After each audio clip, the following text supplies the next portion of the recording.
Israel এবং ভারত দুই দিক থেকে পাকিস্তানকে ডিনিউক্লিয়ারাইজ করা যায়, তাহলে এর চেয়ে ভালো আর কি হতে পারে?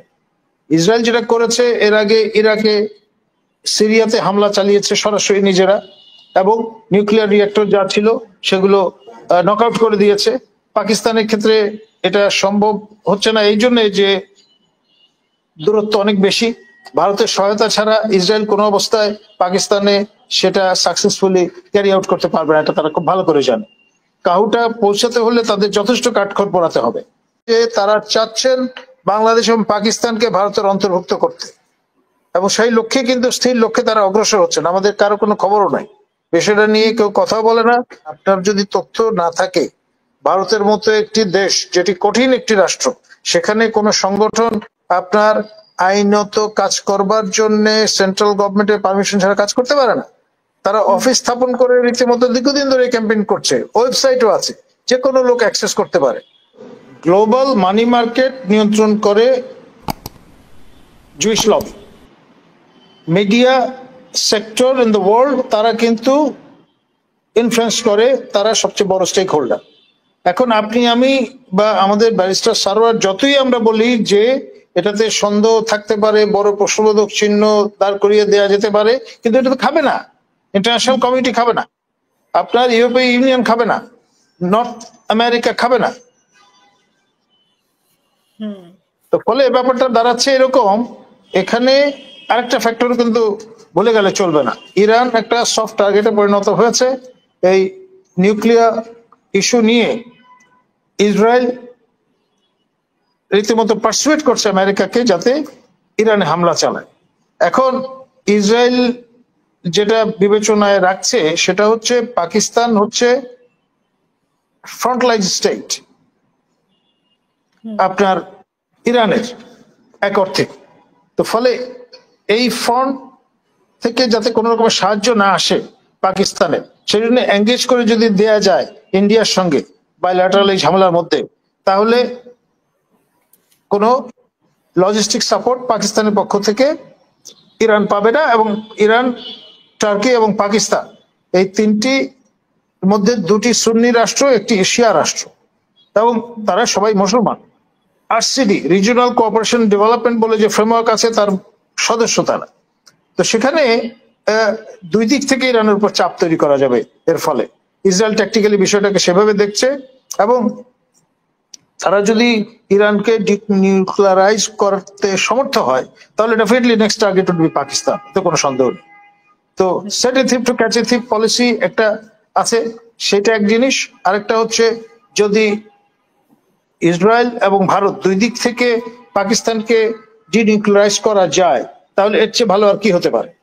ইসরায়েল যেটা করেছে, এর আগে ইরাকে সিরিয়াতে হামলা চালিয়েছে সরাসরি নিজেরা, এবং নিউক্লিয়ার রিঅ্যাক্টর যা ছিল সেগুলো নকআউট করে দিয়েছে। পাকিস্তানের ক্ষেত্রে এটা সম্ভব হচ্ছে না এই জন্য যে দূরত্ব অনেক বেশি। ভারতের সহায়তা ছাড়া ইসরায়েল কোনো অবস্থায় পাকিস্তানে সেটা সাকসেসফুলি ক্যারি আউট করতে পারবে না, এটা তারা খুব ভালো করে জানে। কাহুটা পৌঁছাতে হলে তাদের যথেষ্ট কাঠখড় পোড়াতে হবে।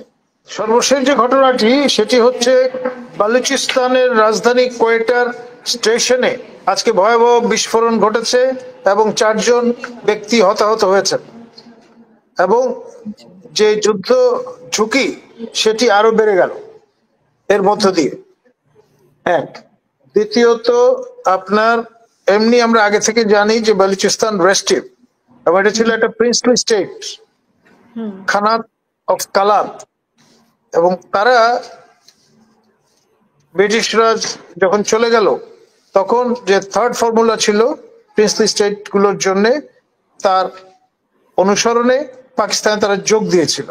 ইচ্ছা করলে তারা কিন্তু স্বাধীন থাকতে পারত, তারা কিন্তু ল্যান্ডলক না।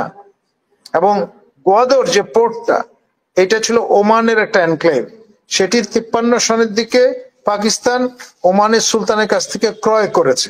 আলাস্কা যেমন রাশিয়া থেকে ক্রয় করেছে মার্কিন যুক্তরাষ্ট্র, সেরকম ভাবে গোয়াদর এই এনক্লেভটি ওমানের সুলতানের কাছ থেকে পাকিস্তান ক্রয় করেছে। এখন ক্রয় করার পরে পাকিস্তানের অন্তর্ভুক্ত হওয়ার পরে এটা কিন্তু বেলুচিস্তানের অংশ হয়ে গেছে।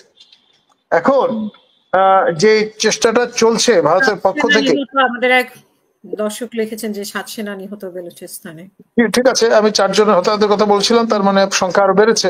যারা ইনজিওর্ড ছিলেন তারা হয়তো ইন্তেকাল করেছেন। মানে যে ভয়াবহতা বিস্ফোরণের, সেটা এই 7 জন যারা সাকাম টু ডেথ হলেন তার মধ্যে দিয়ে সেটি পরিস্ফুট হয়েছে।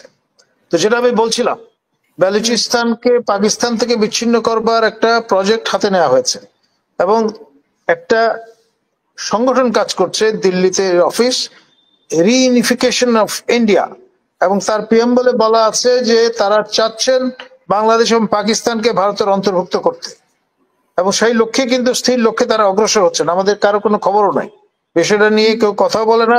এই অধম কলিমুল্লাহ মাঝে মধ্যে বিষয়টা নিয়ে কথা বলে, এবং তখন অনেকে সন্দেহ করেন যে কলিমুল্লাহ হয়তো ভারতের এজেন্ডা মানে এখানে গ্রাইন্ড করছে। এখন আপনার যদি তথ্য না থাকে, ভারতের মতো একটি দেশ যেটি কঠিন একটি রাষ্ট্র, সেখানে কোনো সংগঠন আপনার আইনত কাজ করবার জন্য সেন্ট্রাল গভর্নমেন্টের পারমিশন ছাড়া কাজ করতে পারে না।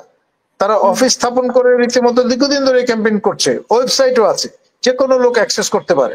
আপনি এবং আমাদের ব্যারিস্টার সারোয়ার চাইলে এখন ফেসবুকে ঢুকে এটি অনুসন্ধান করতে পারেন। ও ওয়াইড ওপেন। আমাদের লোক কি ঘাস খাচ্ছে? পাকিস্তানিরা না হয় বলেছিল, জুলফিকার আলী ভুট্টো তার মিথ অফ ইন্ডিপেন্ডেন্স গ্রন্থে বলেছেন যে প্রয়োজনে আমরা 1000 বছর ঘাস খেয়ে থাকবো, তবু আমরা নিউক্লিয়ার হব, এবং সেই ভাওটা কিন্তু তারা মেনটেন করেছে। এবং নিউক্লিয়ার হওয়ার অপরাধে কিন্তু জুলফিকার আলী ভুট্টোকে ফাঁসি কাস্টে ঝুলতে হয়েছে, এটাও ভুলে গেলে চলবে না। ধন্যবাদ।